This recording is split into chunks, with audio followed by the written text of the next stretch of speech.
Hello. Good morning, ladies and gentlemen. We're going to start in a couple of minutes. We have a few brief announcements to go over.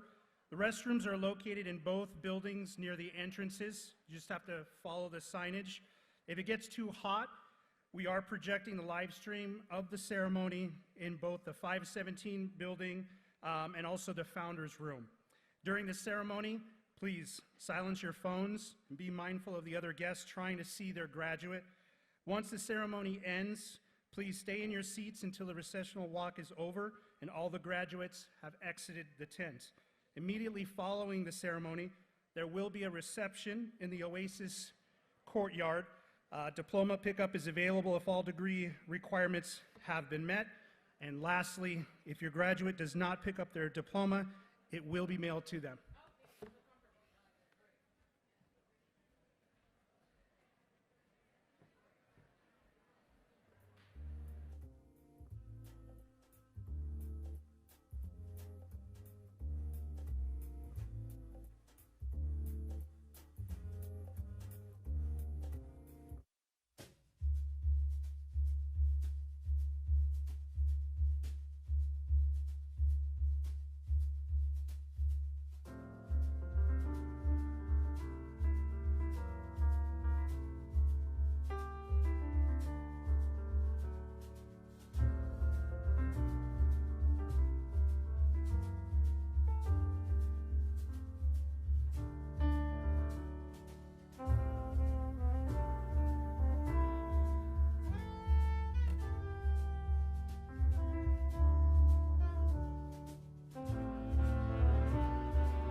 Good morning, and what a great morning it is. You may all be seated.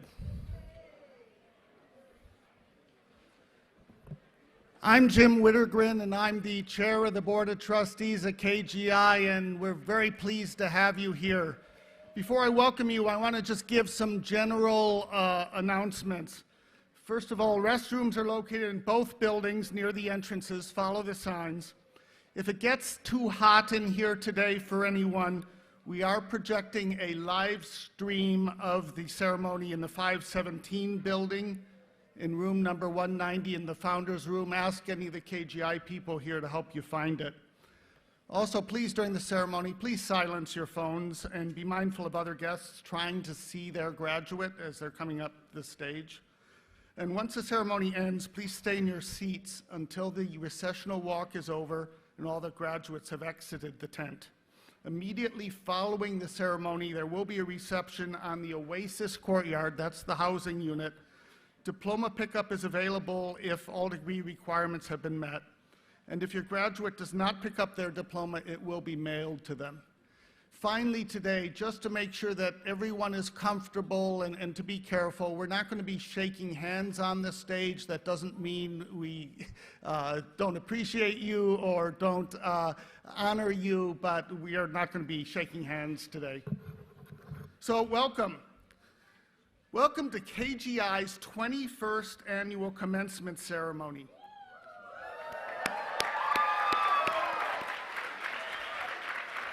To those who are here today on this beautiful day in Claremont, along with those who are joining us virtually, we're thrilled to celebrate our graduates who have successfully completed their rigorous graduate school program during an unprecedented time. I really have to pay you a lot of respect and honor. It has been difficult, but the students and now the soon-to-be graduates have really persevered and worked hard, and we really respect that and appreciate it. You have participated in online classes last year, and then you shifted into the 3D world of actual on-campus classes this year while completing internships, projects, and capstone experiences. Many of you have already secured full-time employment or have plans to continue your education. We expect wonderful things from you as your careers grow and blossom. And we can look to our alumni, who you will soon be a member of, who have done incredibly well in their careers and in helping improve the health of people around the world. We know you'll make KGI proud on your journeys to advanced sciences and healthcare. From the entire KGI community, I wish you a hearty congratulations, class of 2022.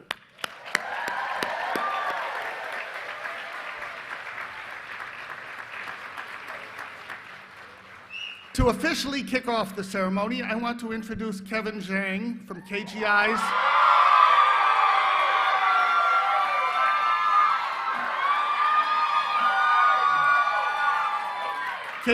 Master of Business and Science class of 22, who will be singing the national anthem,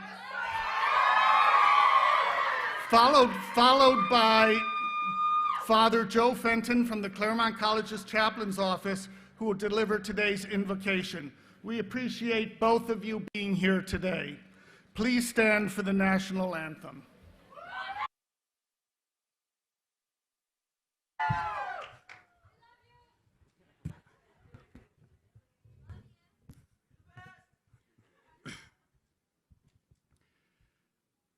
Oh, say, can you see by the dawn's early light what so proudly we held at the twilight's last gleaming, whose broad stripes and bright stars through the perilous fight o'er the ramparts we watched were so gallantly streaming, and the rocket's red glare, the bombs bursting in air, gave proof through the night that our flag was still there. Oh, say, does that star-spangled banner yet wave o'er the land of the free and the home of the brave, the brave.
was to help them leave the world better than they found it.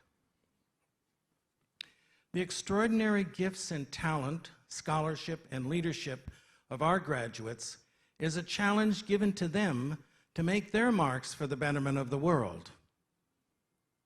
And I know they will. And so we give thanks to God for our graduates and invoke God's blessings upon them. Amen.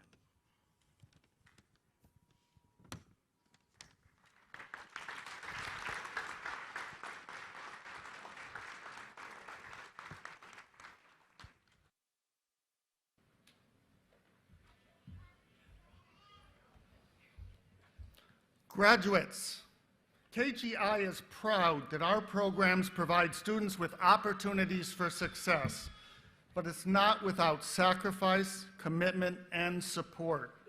Without this important foundation, many of you would not be here to celebrate this wonderful accomplishment and milestone in your life. On that note, I ask you, please recognize and thank your parents, family, and friends for their support.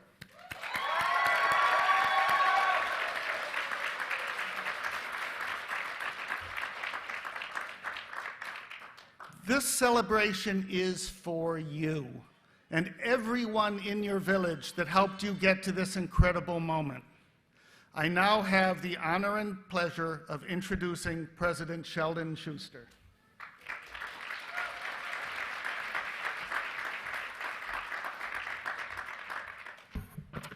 It is a great pleasure to welcome and congratulate the class of 2022.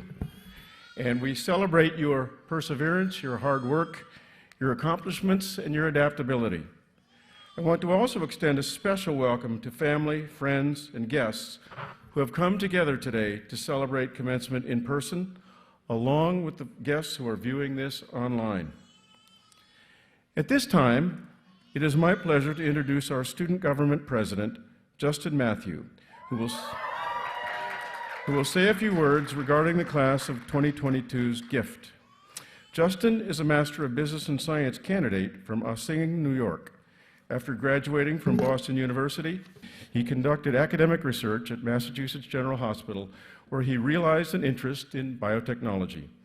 After graduation, Justice will be moving to San Diego to work in the open innovation arm of a specialty pharma company, Kyowa Kirin. Justin.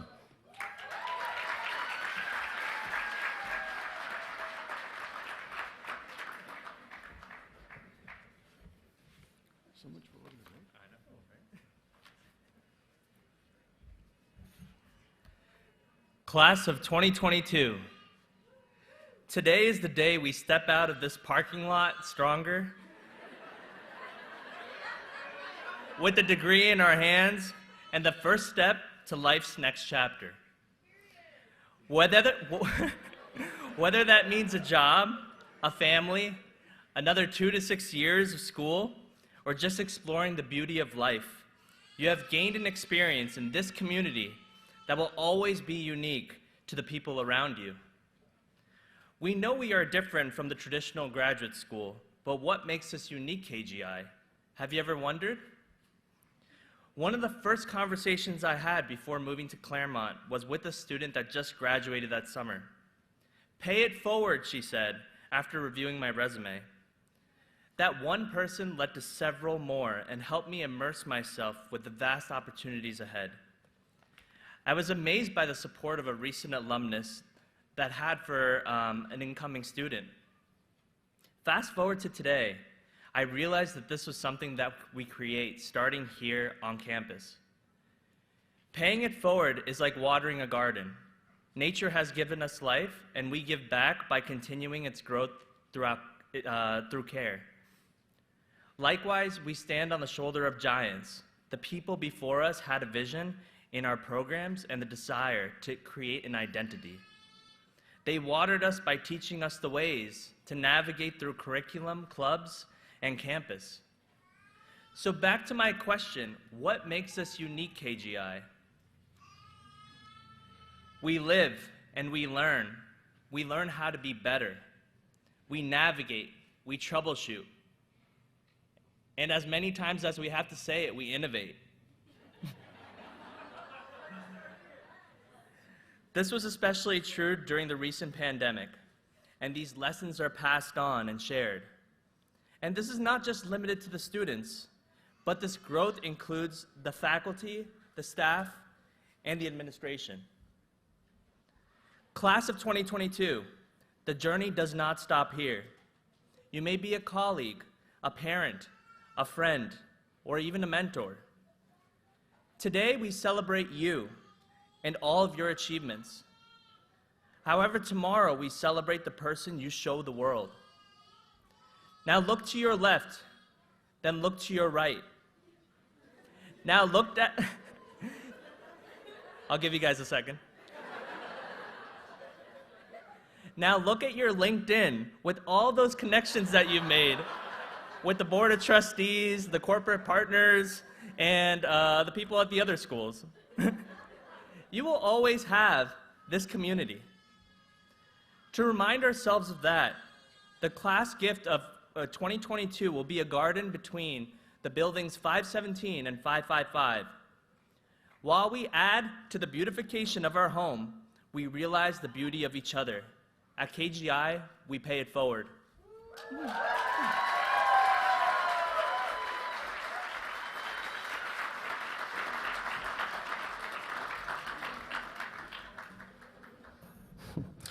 Thank you, Justin, and the class of 2022 for your generosity and thoughtfulness. The Zen Garden will be a special, comforting place on campus that I know our future students will enjoy immensely. Now, I have the honor of introducing the class of 2022 speaker, Alice Nguyen.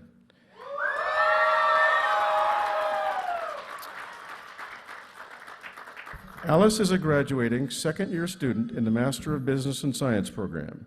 She grew up in San Francisco and graduated from UC Santa Barbara with a Bachelor's of Science in Biological Sciences and a minor in philosophy. During her time at KGI, she has sought positions of leadership as an Executive Vice President of Supply Chain and Biotech Operations Organization and Industry Development Chair of Investment Club. She worked at Gilead Sciences during her summer internship. This year, Alice did her Team Masters project on cell gene therapy supply chain competitive intelligence with Merck and Company. She's excited to continue her skill set as her role as an associate advisor at KPMG. Alice.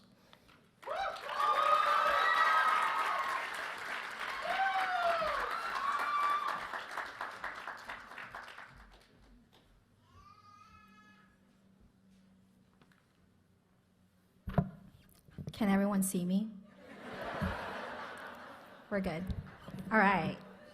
It is an honor to welcome Keck Graduate Institute students, parents, and faculty members to our class of 2022 commencement. My boyfriend goes to pharmacy school, and one random day he said to me, "In 4 years, you're gonna have to call me doctor." Well, I said to him, "In 2 years, you're gonna have to call me master." That's right, 温师傅, senpai.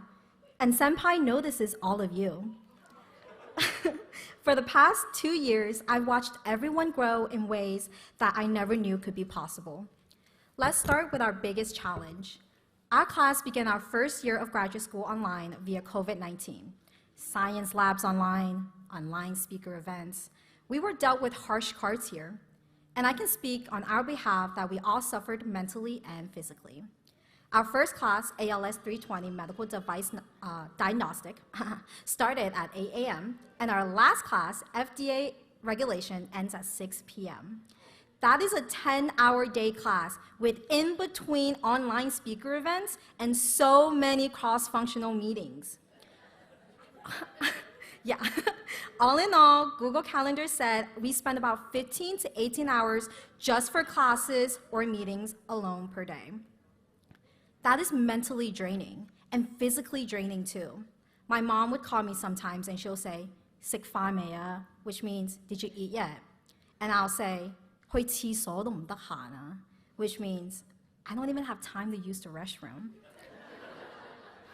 Additionally, with the online presence, it was really hard to make friends. After 15 to 18 hours online, we don't care to play Among Us anymore. Everyone is sus. As connected as we can be online, it was also very lonely. But here's why KGI students differ. We are a class of perseverance, a class of inclusiveness, and a class that gives. We persevered because we tried to connect with each other despite feeling disconnected. We include each other in our discussions. When I first entered KGI, I was stubborn and arrogant. However, KGI students still gave me a seat at the table. Through KGI students' presence and guidance, I reflected to give other people a chance to speak. And my loud voice had the privilege to ask other people to be more quiet so that some other people can have room to speak. Our class is inclusive, and our class gives. We give our time, the greatest resource of all. Time is your most precious gift because you only have a set amount of it. You can make more money, but you can't make more time. And here at KGI, everyone gives their time. We volunteer, we give practice mock interviews, we review each other's resumes and cover letters, we assist each other on our homework and assignments. And despite the mental drain and the physical fatigue from the 15 to 18 hours work week per day, KGI students still give time. My biggest lesson learned here at KGI is that great opportunities may come once in a lifetime, but small opportunities surround us every day. When a couple of colleagues and I entered into the Penn Healthcare competition, we had to apply almost everything we learned here at KGI. I remember the lessons from Dr. Chalk's digital innovation class, where I had to apply disruptive healthcare innovation solutions into our competition, and Dr. Casper's introduction bioscience class, where I learned about value-based pricing. Each of our colleagues, now some of my closest friends, also reflected back on their small opportunities within KGI. We each recognized that through our experiences with TMP, we were able to gain hands-on training that better prepared us for the competition and for our future. The classes such as marketing analytics, FDA regulations, supply chains, teach us real-world applications through project-based learning. Because of these small opportunities, my team and I had the greatest opportunity to place Keck Graduate Institute second place in this national competition, beating out the most elite MBA schools.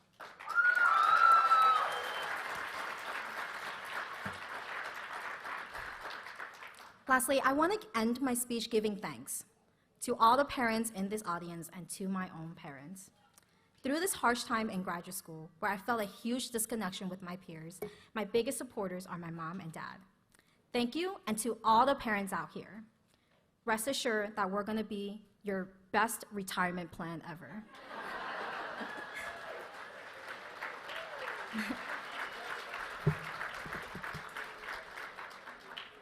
And while 2 years ago, I dedicated my undergraduate degree to my mom and dad, I would now like to dedicate my graduate degree to all the first-generation students here in this audience. So if you are a first-generation student, meaning the first person to get a higher education or the first person to go to college, please stand up.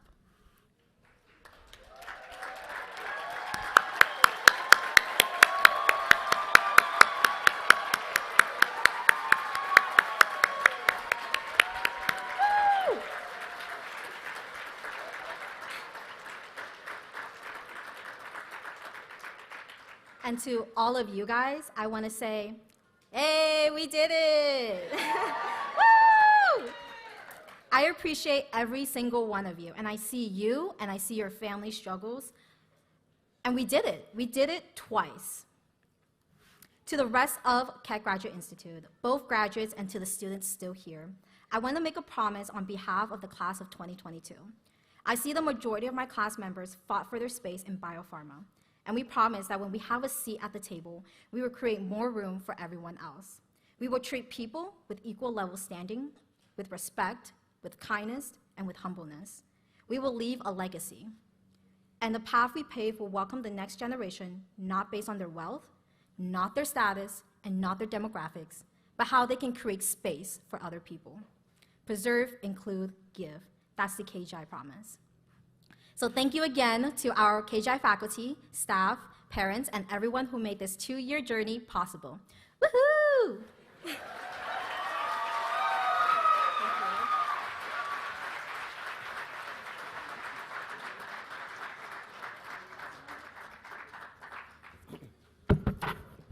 Thank you, Alice, for your thoughtful and heartfelt words. I think you represent the class of 2022 exceptionally well. Thank you again. I am now pleased to introduce our alumni speaker, Hutch Humphreys. Hutch is an experienced regulatory professional with more than 15 years of increasing responsibility for programs in all phases of product development, from pre-IND to NDA submission and post-approval lifecycle management. He is currently the Vice President of Regulatory Affairs and Quality Assurance at Endeavor Biomedicines, a company focused on pulmonary and oncology indications in San Diego. Prior to Endeavor, Hutch was at Amylin Pharmaceuticals, Therapeutics, Inc., SamuMed, LLC, and Intercept Pharmaceuticals, serving in expanding regulatory leadership roles for compounds in a wide variety of therapeutic indications. These all included metabolism, endocrinology, dermatology, and rheumatology. He is also an adjunct faculty member at KGI, teaching a course on current issues in regulatory affairs. Hutch earned a BS in chemical engineering at the University of Kansas. After college, he spent 5 years as a nuclear-trained submarine officer in the U.S. Navy, serving on board the USS Helena, homeported in Pearl Harbor and San Diego. Following military service, he attended KGI, earning a Master of Science degree prior to entering the pharmaceutical industry. Ladies and gentlemen, please let me welcome Hutch Humphrey.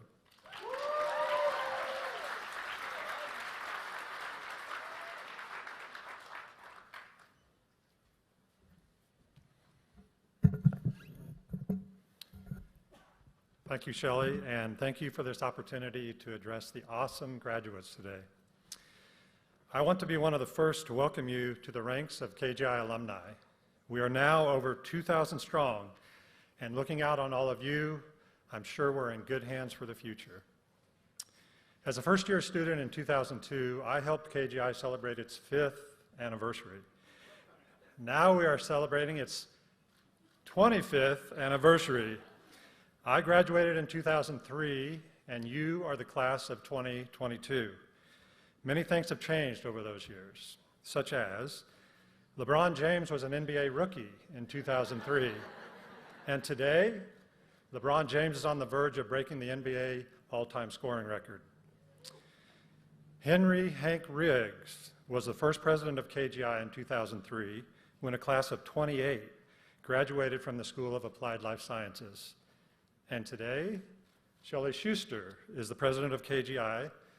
The School of Applied Life Sciences is named in honor of Hank Riggs, and we are celebrating 135 graduates.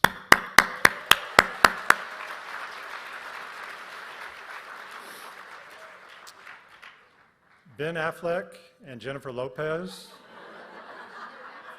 were a hot item as Benifer in 2003.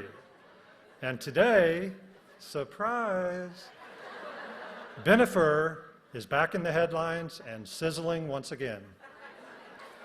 So not everything has changed over that time, and more importantly, there are some things that will never change. I want to briefly discuss two concepts with you, each 3 words long.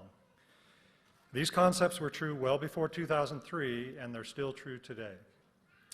First is the concept of over and next. These are the words of Norman Lear, the well-known television writer and producer who created iconic, culturally diverse shows such as All in the Family and The Jeffersons.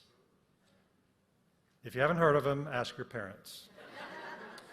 Today, Norman Lear is 99 years old and still thriving in life and in business. And when asked about the secret to his success, his simple response is 3 words, over and next. Know when something is over and it is time to move on to next. This concept applies to essentially every aspect of your lives. Career choices, relationships, the world of ideas. But at first blush, you might be wondering why I am spending my bit of time up here talking about it. Unfortunately, it is a concept that had not crossed my mind when I sat where you are today. For most of you, up until now, when something is over has usually been defined for you, making the transition to next less fraught. The scope and goal of school projects, the end of the academic year, your family deciding it is time to move.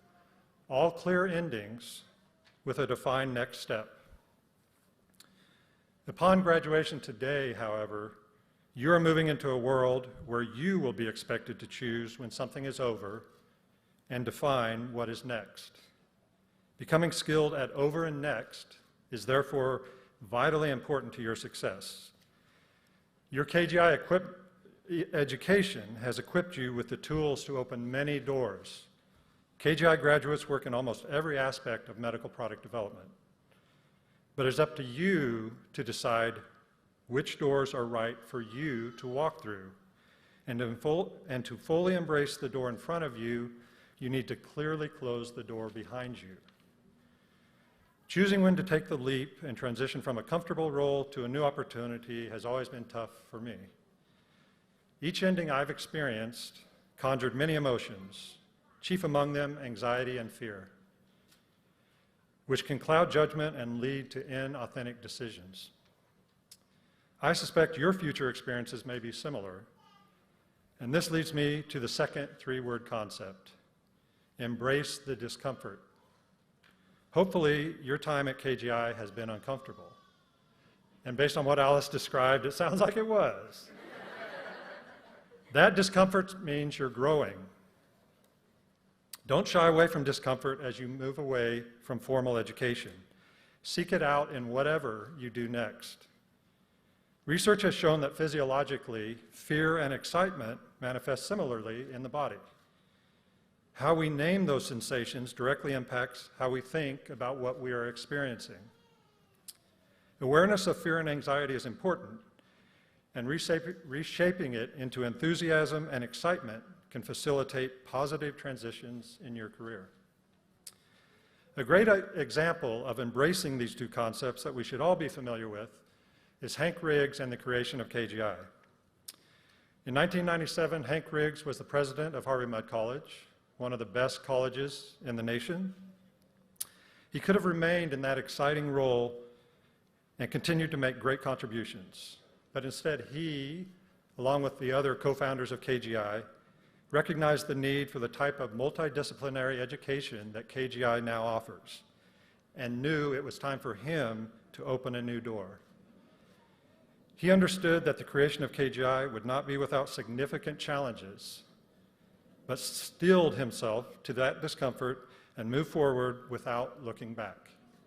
25 years later, we are all benefiting from that transition and resolve. Not all transitions will be as monumental as what I just described, and unfortunately, not all transitions will be successful. But neither of those things really matter. What matters is that when you encounter transitions in your future, you are as clear as possible, you are ready to complete your current experience and welcome that discomfort so you can fully embrace a new opportunity. Okay, finally, I want to conclude with this. Studies have shown that people forget 90% of what they hear in speeches within a week. Luckily for you, you can forget everything I've said, except these 6 words: over and next, and embrace the discomfort. Carry these 6 words with you, along with your KGI degree, and you are set for a lifetime of success and meaningful contribution.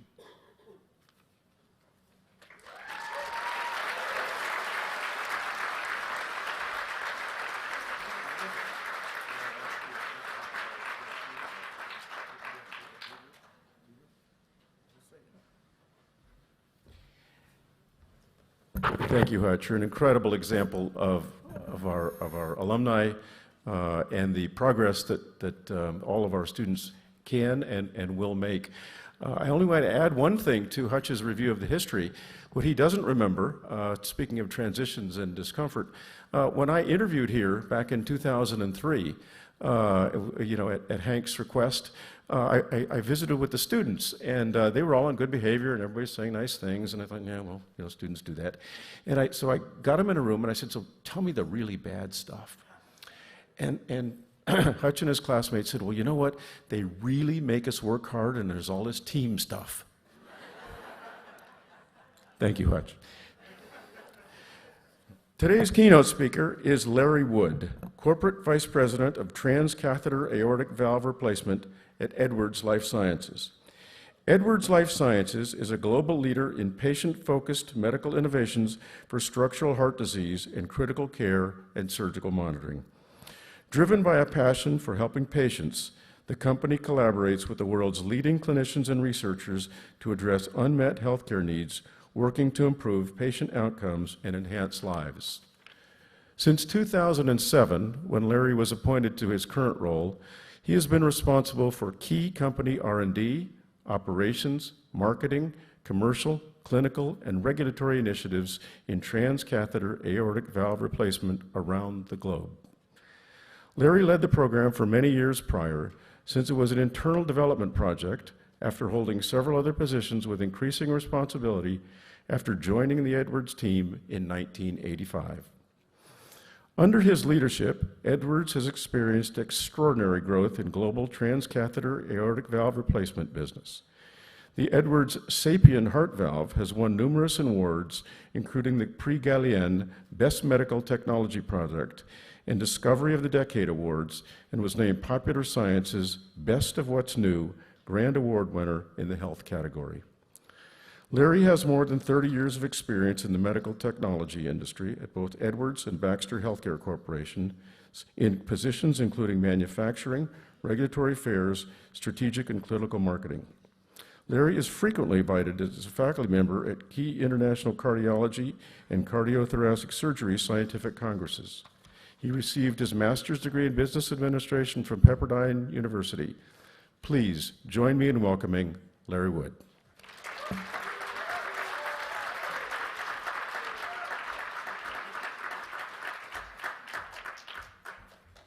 Quite an introduction. If my mom was here, she'd actually believe it.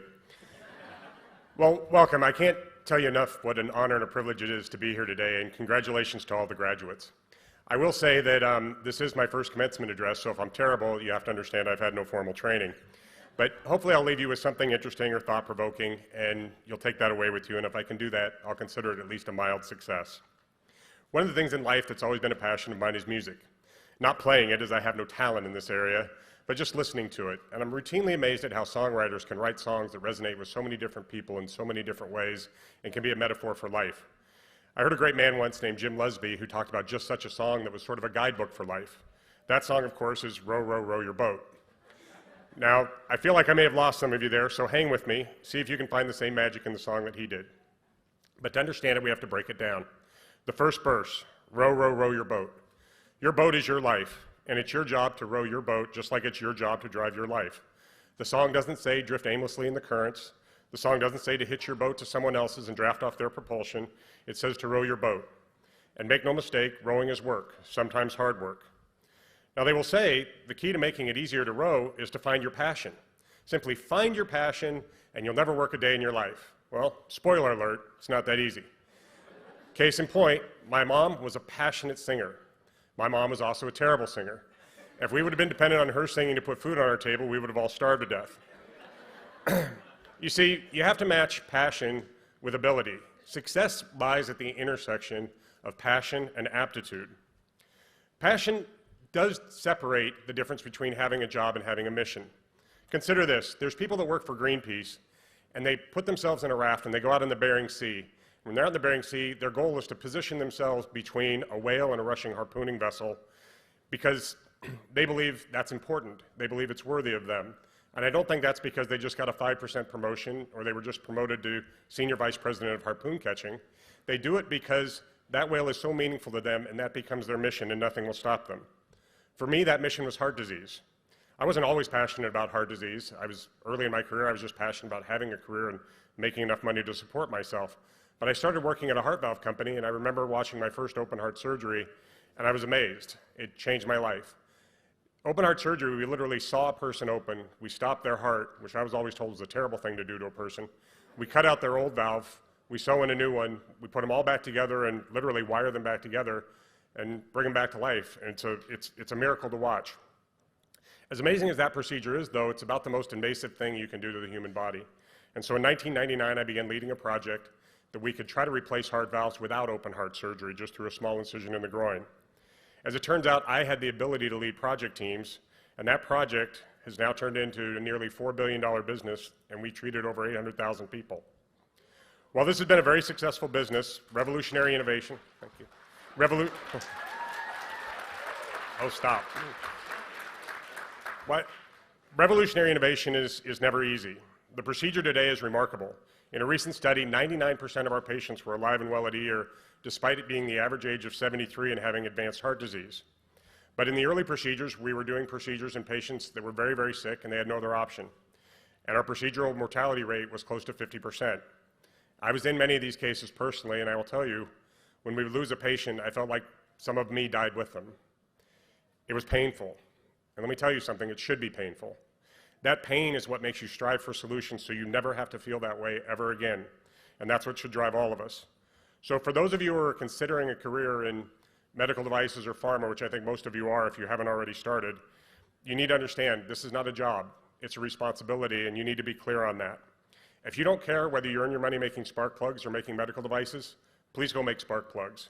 Because in the medical device industry, when you're working on a device, there's some family sitting in a waiting room somewhere counting on your device to bring their family member back to them. And they deserve your best, they deserve your passion, they deserve everything that you have to offer them. Most recently, my aunt got one of my heart valves, and even more recently, my dad. It's personal. On a side note, I hope this doesn't generate a lot of hate mail from spark plug companies.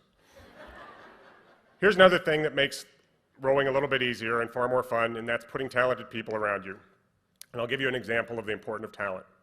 When my daughters were young, they signed up for a basketball league, and I dropped them off, but nobody had volunteered to coach, so I volunteered.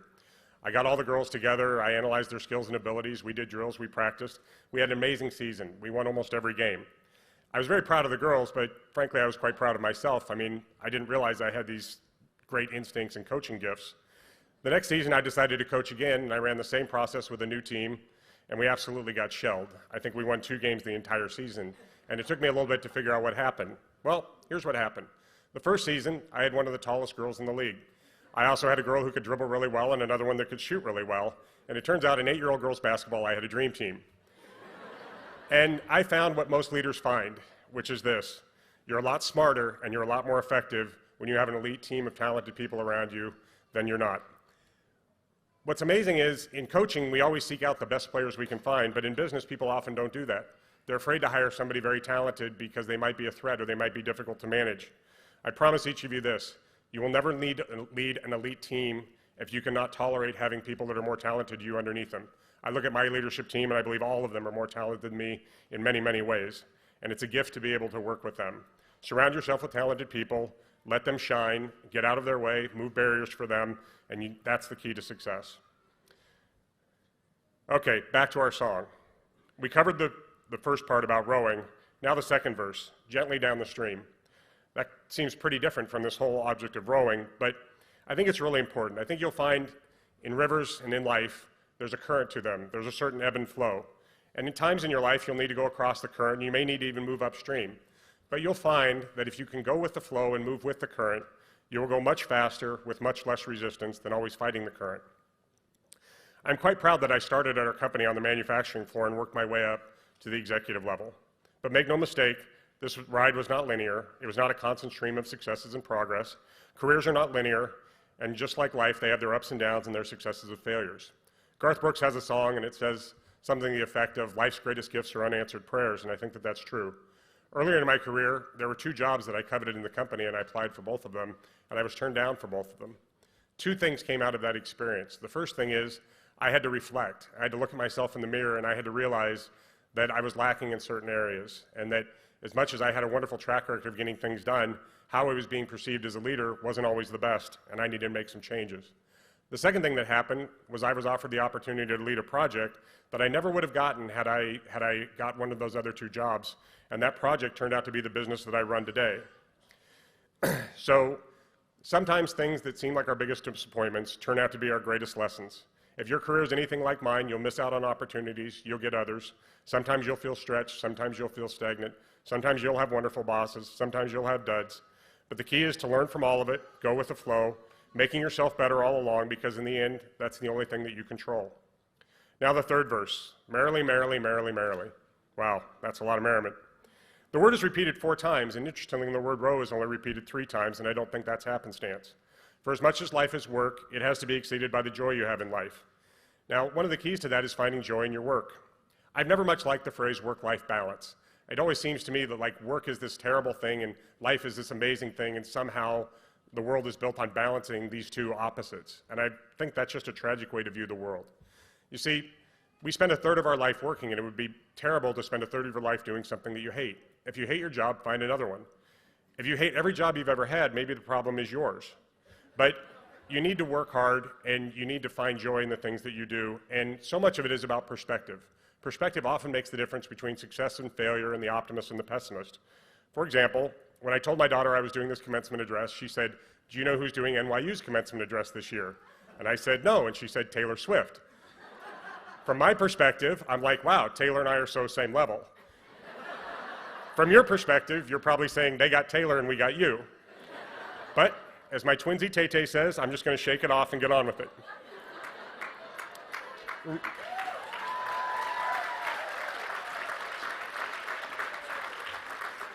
So finally, the last verse.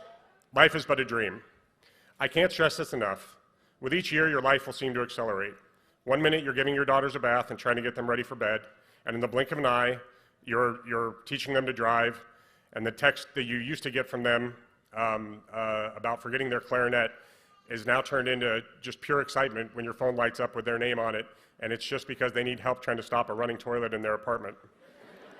Your past will take on almost a dreamlike quality, almost like a movie that you've watched. Make the most of each of these memories. Live in these precious moments.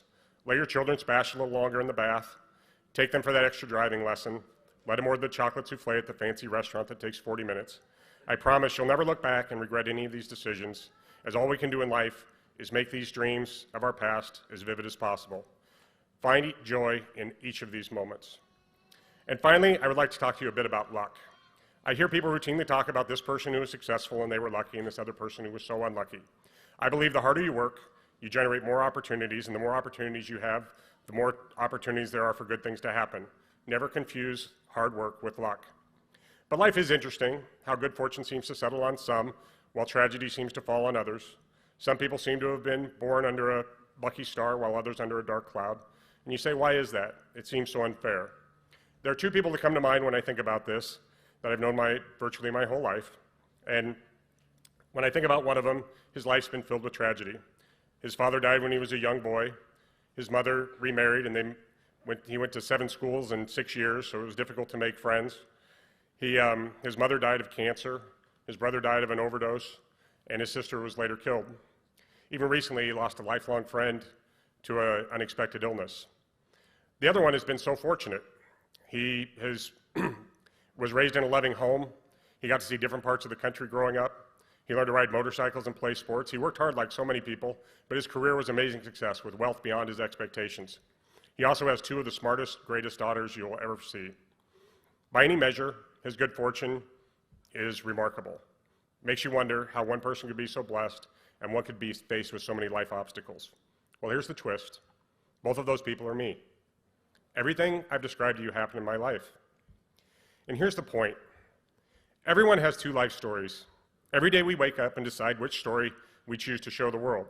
Do we show them all of the tragedies, or do we show them the things we're grateful for in life? In many ways, the choice defines who we are. The story may be about our past, but our perspective is what defines our future. No one has ever been inspired by a pessimist. No one has ever wanted to go to work for a company when the person says, "It sucks here and our idea will never work." You all have your own life stories, and I urge you to think carefully about which one you choose to show the world, and make no mistake, it's a choice. In closing, I would like to leave you with two quotes that have helped define how I view the world. The first comes from one of the great philosophers of our time, Cher. She once said, "Excuses won't lift your butt." And I think there's not a truer statement. Excuses accomplish nothing, and that's true whether we're making them for ourselves or we're making them for others. If you make a mistake or fail at something, own it, learn from it, and move on. The second quote comes from an Austrian poet, Rainer Maria Rilke, who said, "Let everything happen to you, beauty and terror. Just keep moving. No feeling is final." There are beautiful things that will happen over your life, and while I wish you all as few as possible, there are also going to be tragedies. But remember, no feeling is final, and your approach and perspective on these most difficult times in your life say much more about you than how you handle success. Regardless, just keep moving, just keep living your life, just keep rowing your boat.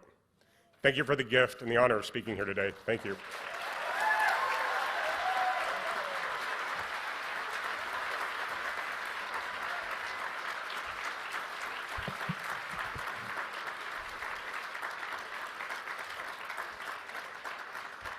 Thank you so much, Larry, for being here today, and what a fantastic, inspirational speech. I hope that all the graduates continue to dream and that your dreams all come true. I now call upon Dean Martin Zdanowicz to present the candidates for the degrees offered by the Henry E. Riggs School of Applied Life Sciences.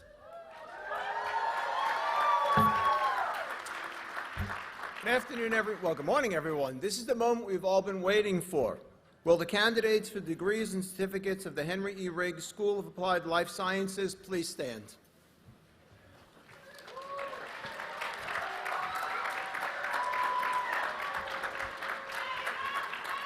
Chairman Whittegren, I have the honor of presenting these students for the degree of Master of Business and Science, Master of Engineering in Biopharmaceutical Processing, Master of Science in Applied Life Science, Master of Science in Medical Device Engineering, Master of Science in Translational Medicine, and Doctor of Philosophy in Applied Life Sciences.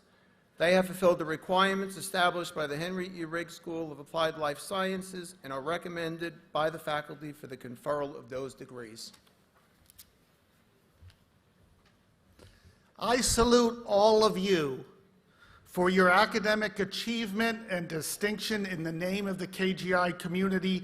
I welcome you to all the obligations and privileges resulting from your superb education. Upon recommendation of our esteemed faculty, support of the Board of Trustees of the Keck Graduate Institute, I hereby confer the degree presented with all rights, privileges, and responsibilities. Congratulations, and please be seated.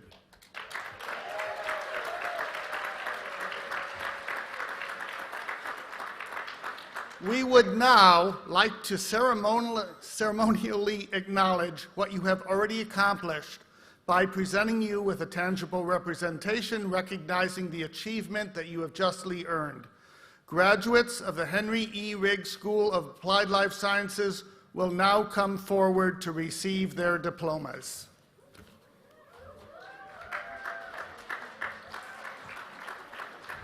I now present the graduates of the Henry E. Riggs School of Applied Life Sciences for the Master of Business and Science. Candidates, please come forward to receive your degree.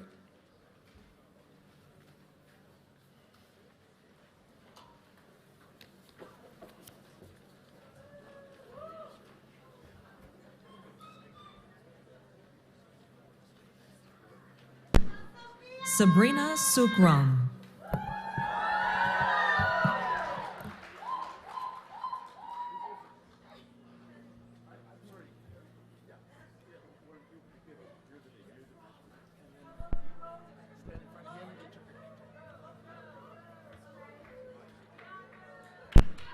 Kevin Maxwell Maxqui.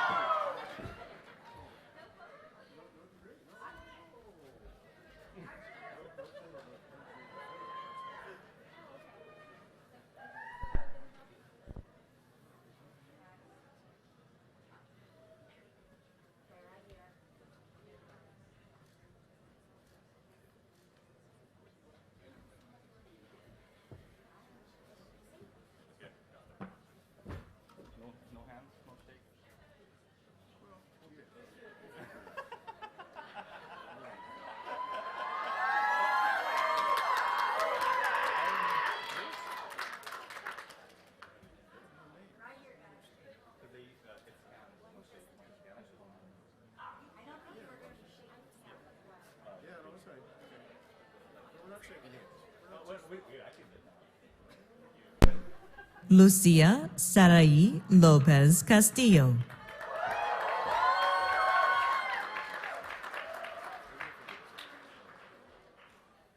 Maria Jose Melo de la Carrera.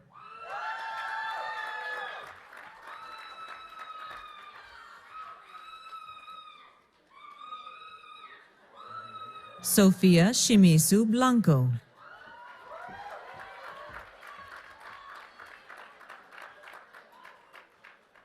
Morgan Malik.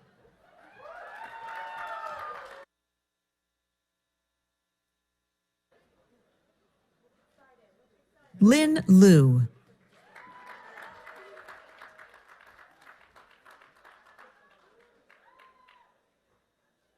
Siyuan Liu.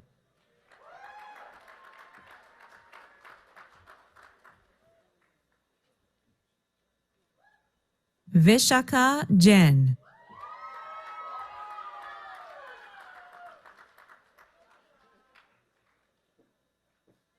Daniel Salcido.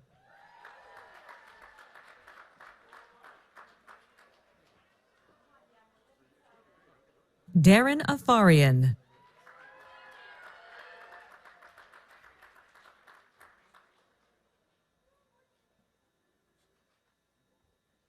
Christian Torres.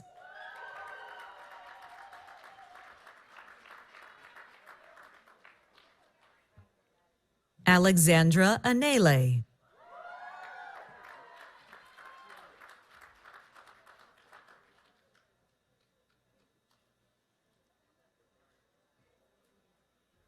Naomi Yahalashat.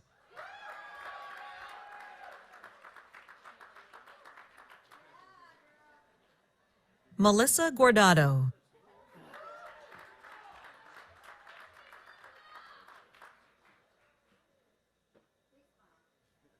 Giselle Snow.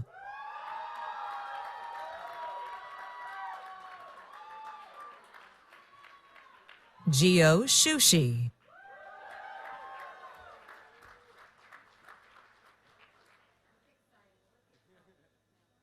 Sarah Kim.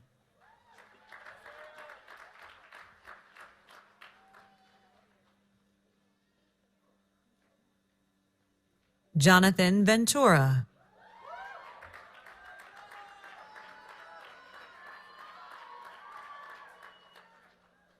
Grace Emanuela Luta.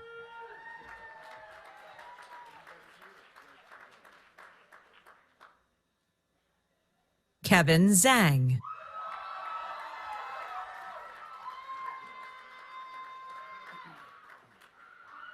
Justin Matthew.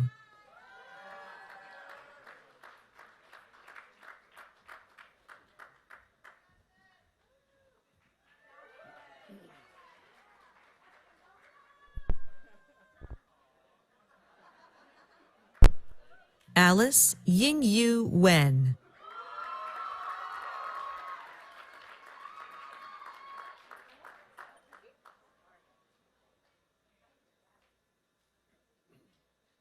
Candida Toribio.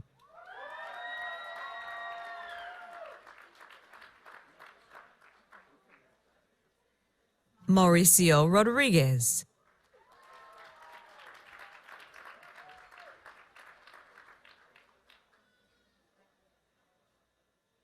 Giovanni Guzman.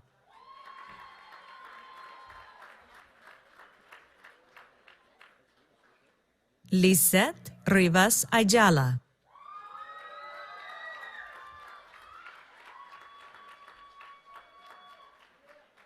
Pablo Mesa Herrera.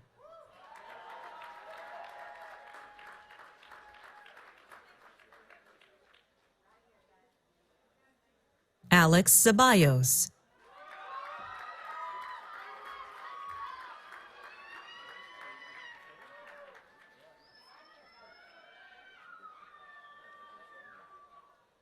Julie Tobar Sosa.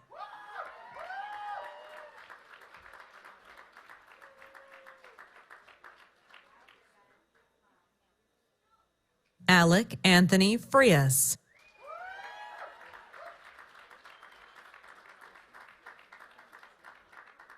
Amir Nafez.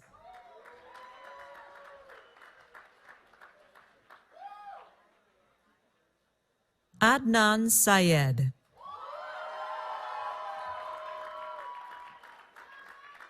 Gabriela Estupinian.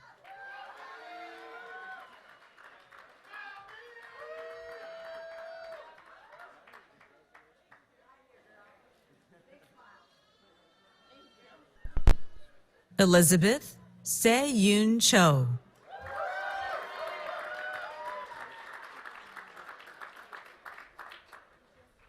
Catherine Blanding.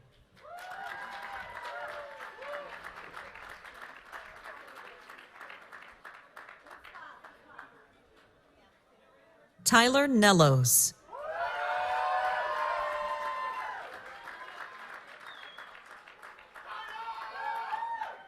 Mondavi Rose Oberoi.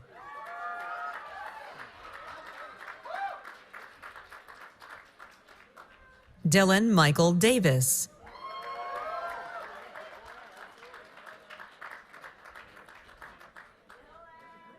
Viana Lee.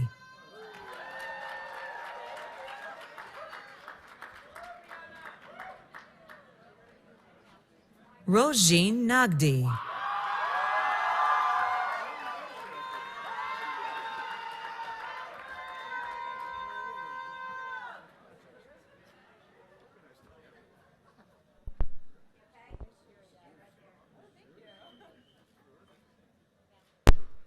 Natalie Pham.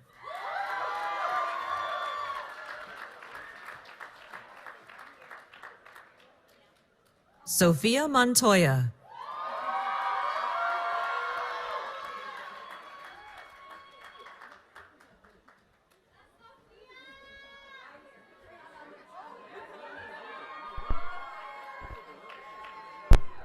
Soraya Hatter.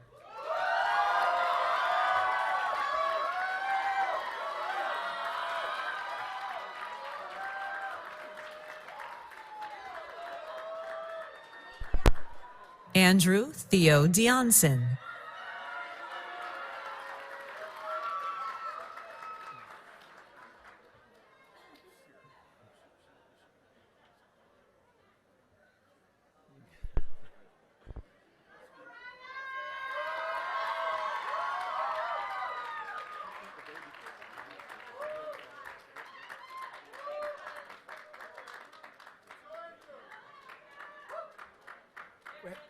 Have a round of applause, please, for our Masters in Business and Science graduates.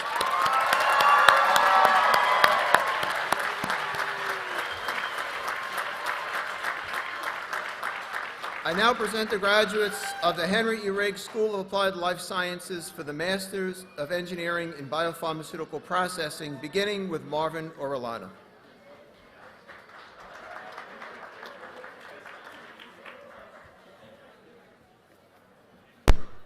Jared Kyle Cordero Cristobal.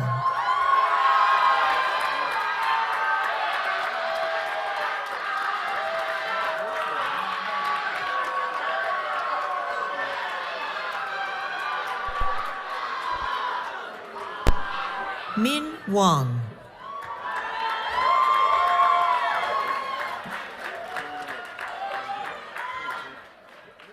Bea Therese Estrella Cortez.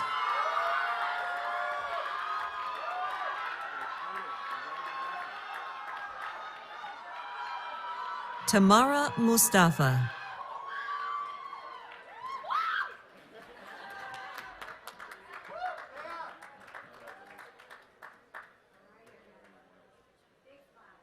Teresa Nguyen.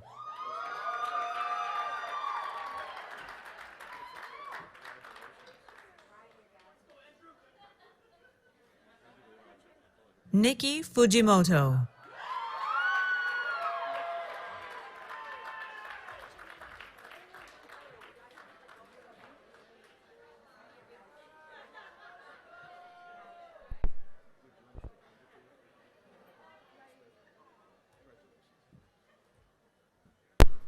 Cindy Saliba.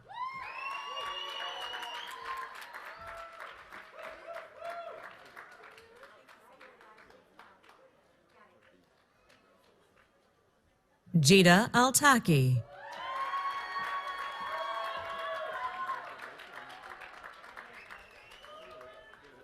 Massimiliano Zacchi.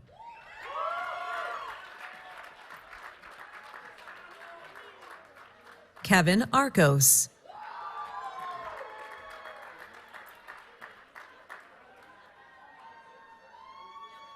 Cole Azevedo.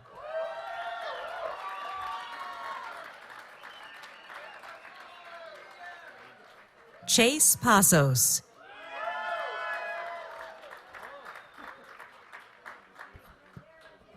Ryan Doyle.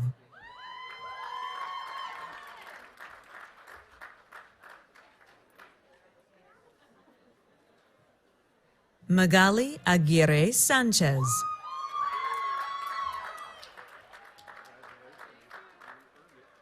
Seth Barrington.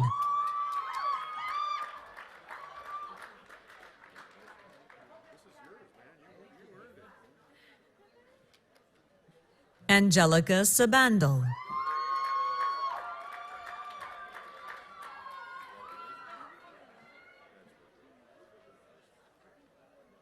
Leah O'Brien.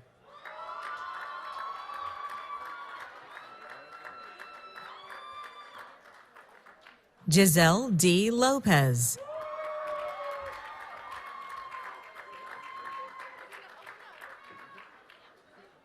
Typhoon Tanir.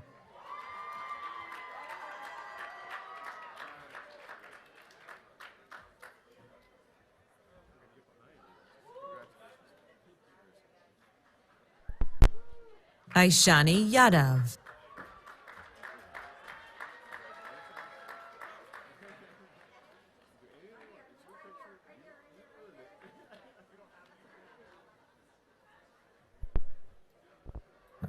Jason Kennan.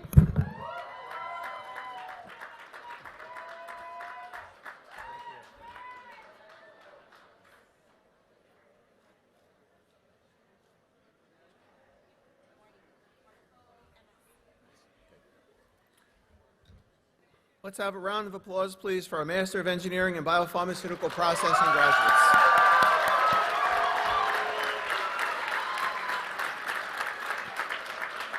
I now present the graduates of the Henry E. Riggs School of Applied Life Sciences for the Master of Science in Applied Life Sciences. Candidates, please come forward to receive your degree. Jonathan Reuben Felix.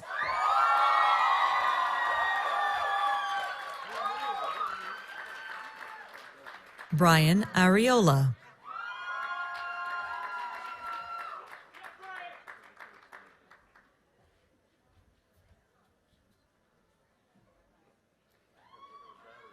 Jose Angel Mendez.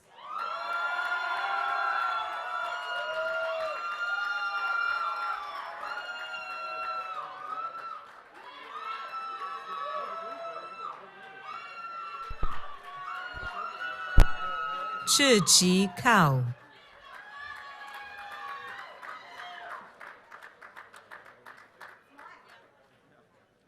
Laura Achandu.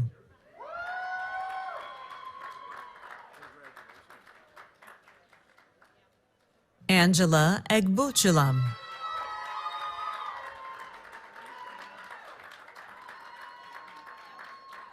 Maria Hammett.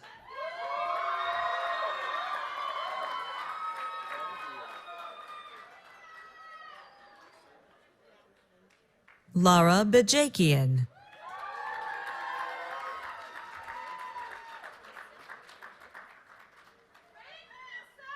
Lindsay Hudson.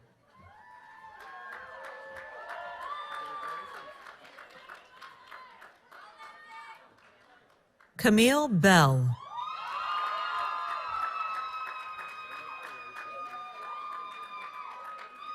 Colby Duke Versage.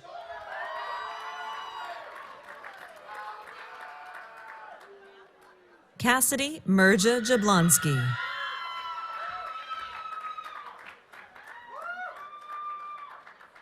Saima Hanif.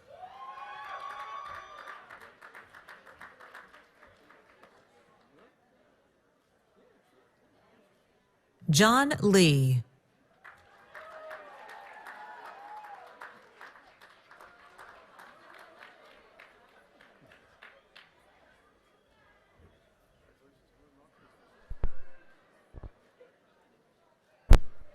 Alexis Chavez.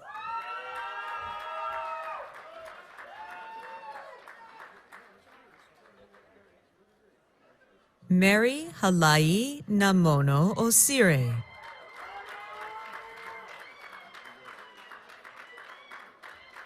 Elena Gonzalez.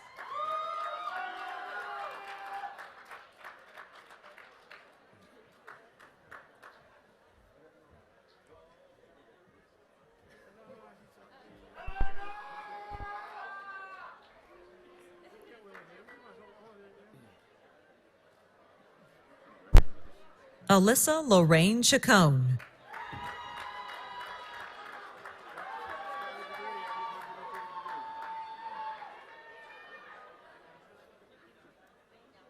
Crystal Ratino.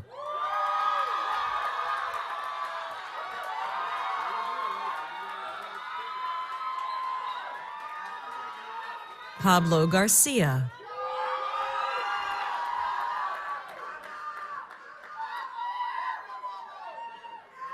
Tyler Songko Colvin.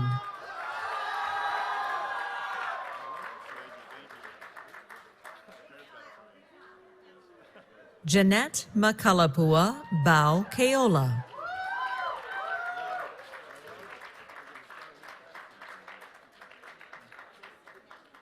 Zihao Zhang.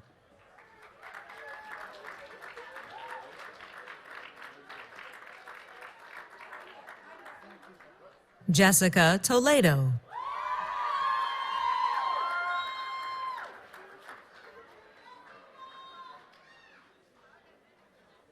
Melissa Vargas.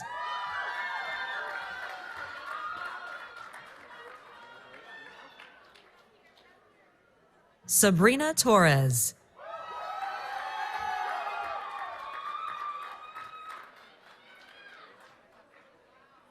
Hamdeep Kaur.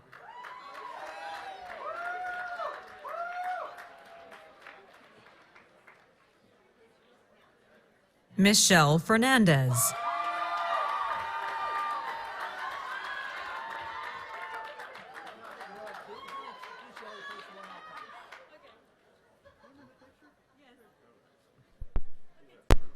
Cecile Maria Vasquez.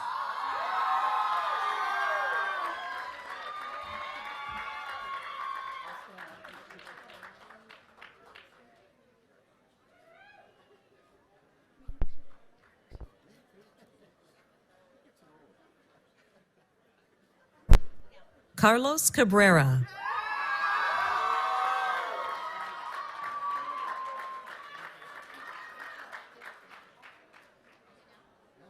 Austin Chandra.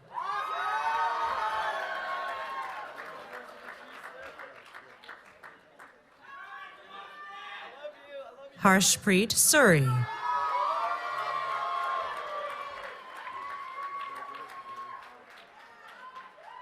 Christian Mark Antonio.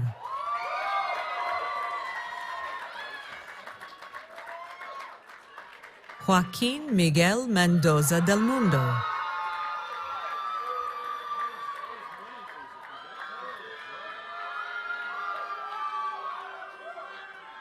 Gianu Nguyen.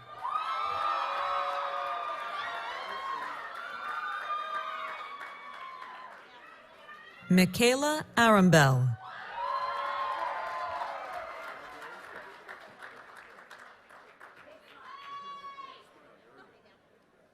Scarlett Milagros Toruno.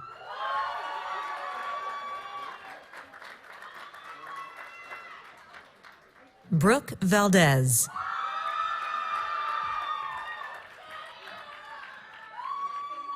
Moses Lee.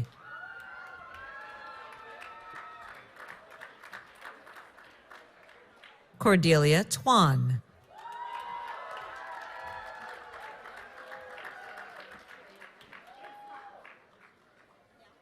Samantha Patricio.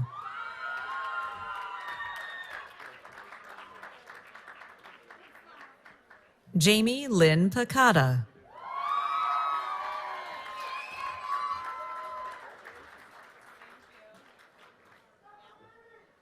Maylot Zudi.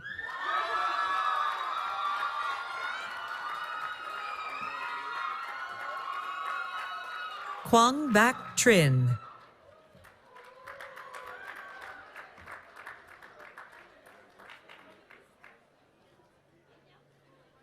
John Joseph Barron Gomez.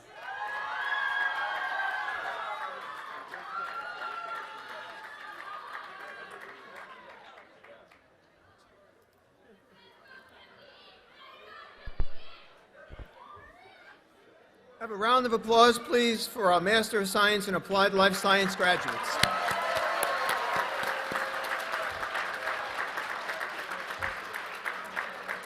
I now present the graduates of the Henry E. Riggs School of Applied Life Science for the Master of Science in Medical Device Engineering. Candidates, please come forward to receive your degree.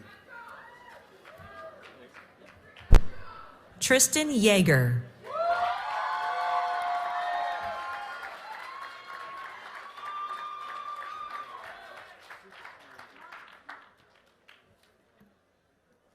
Michael Anthony Gonzalez.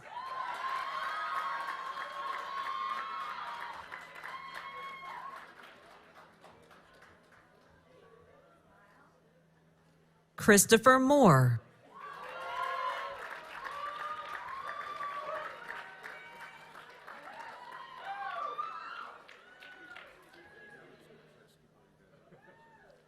A round of applause, please, for our Master of Science in Medical Device Engineering graduates. I now present the graduates of the Henry E. Riggs School of Applied Life Sciences for the Master of Science in Translational Medicine. Candidates, please come forward to receive your degree. Jordan Bracey.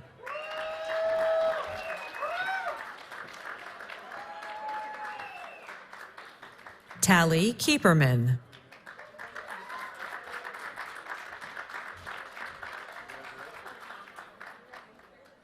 Beta Gossemi.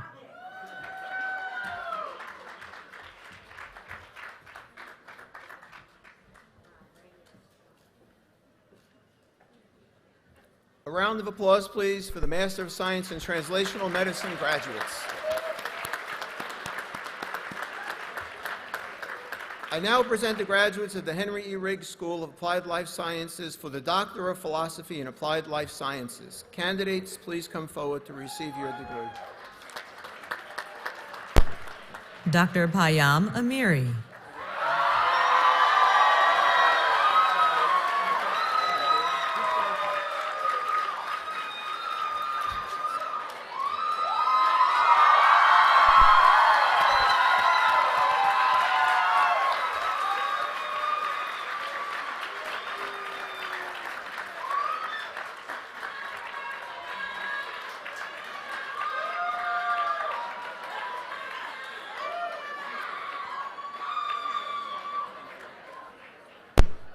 Dr. Karen Paco.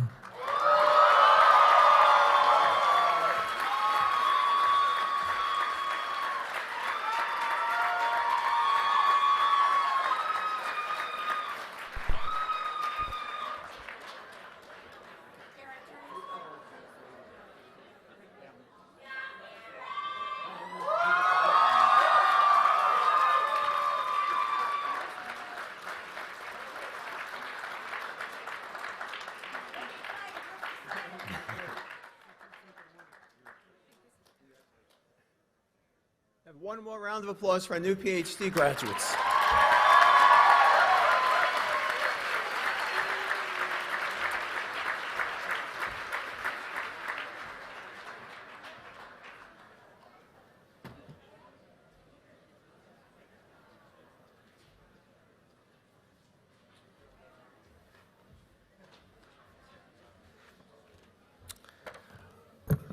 Wow. Congratulations to all of the graduates of the class of 2022.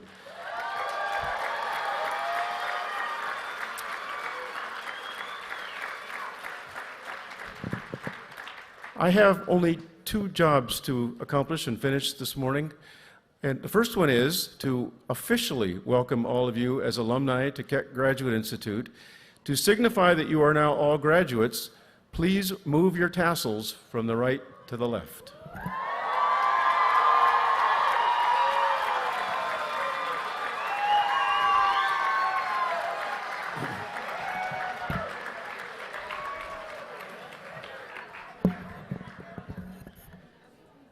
My second obligation this morning is to charge the class of 2022. You've heard incredible speeches and inspiring words from your colleagues, from our guest speaker, from our keynote speaker. I know it's time to take a little bit of a breath before you begin your new jobs or your education, but I would like to reflect for just a moment on what you have accomplished and a bit about where you plan to go. You can't really begin without acknowledging the profound role of the global pandemic.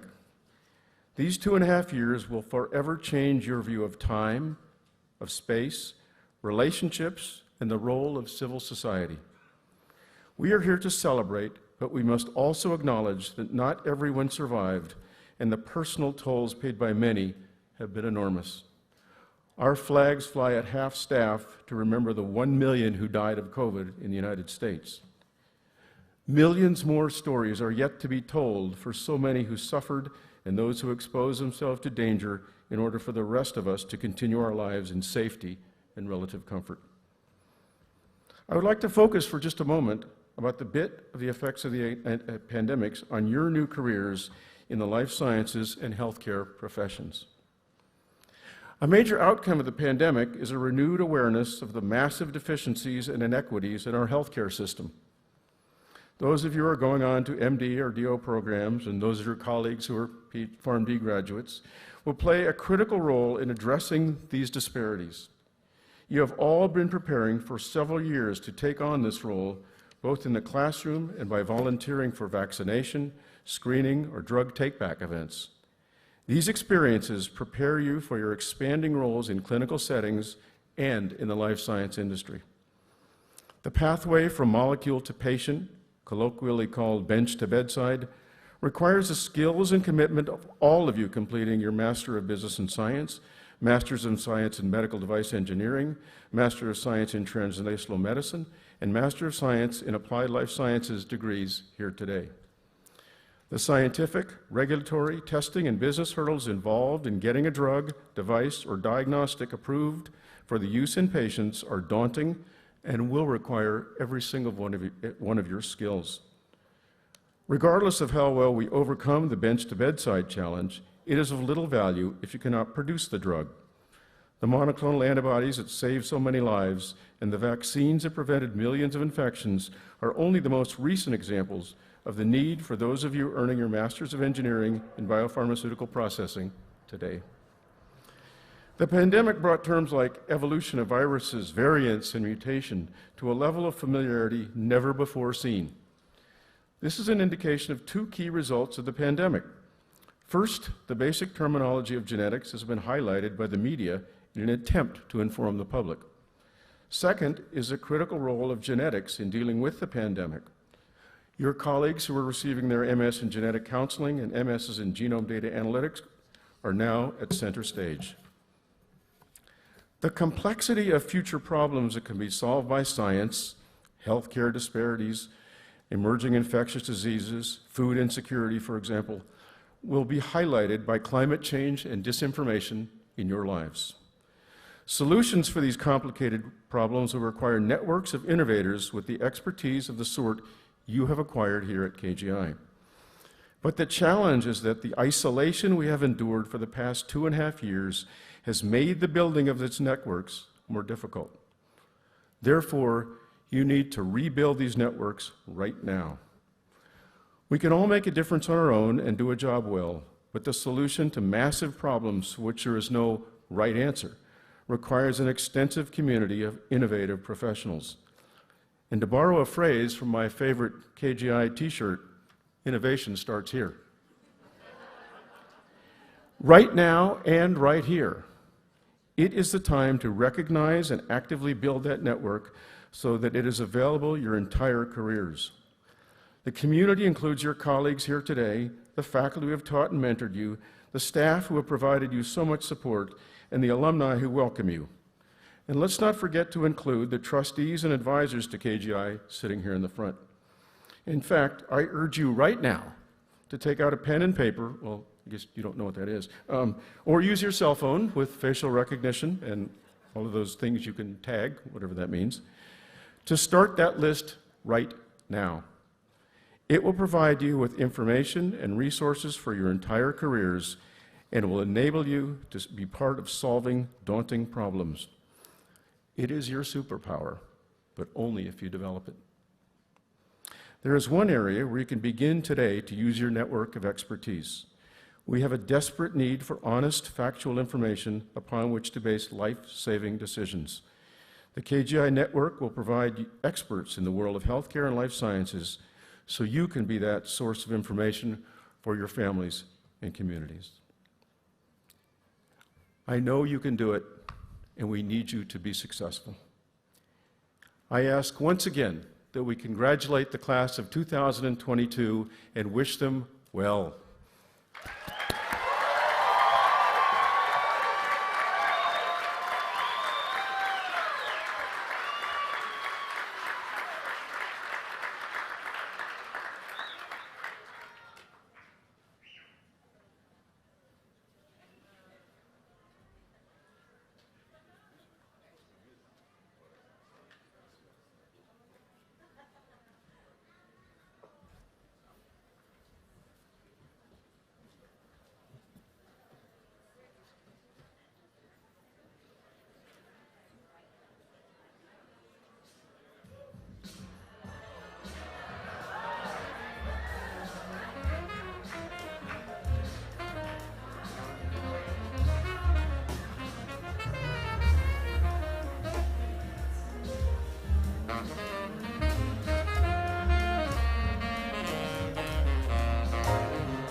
you.